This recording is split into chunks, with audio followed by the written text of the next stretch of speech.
তোমাদের সামনে ডিসকাস করতে চাই যে প্রেগনেন্সি টাইমে কোনো মায়ের শরীরে রক্ত কমে গেলে সেটা আমরা কি করে ট্রিট করব।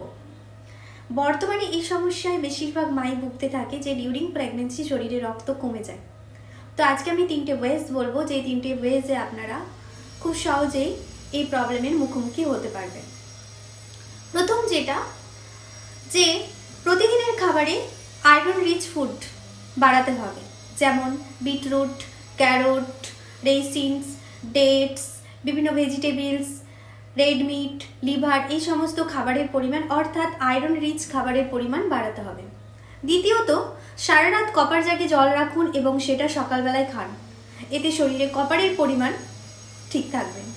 তৃতীয়ত যেটা করতে হবে সেটা হচ্ছে রাইট নস্ট্রিল ব্রিথিং করুন, এতে আপনার লিভার অ্যাক্টিভেট থাকবে এবং ব্লাড বিল্ড আপ ঠিকঠাক হবে।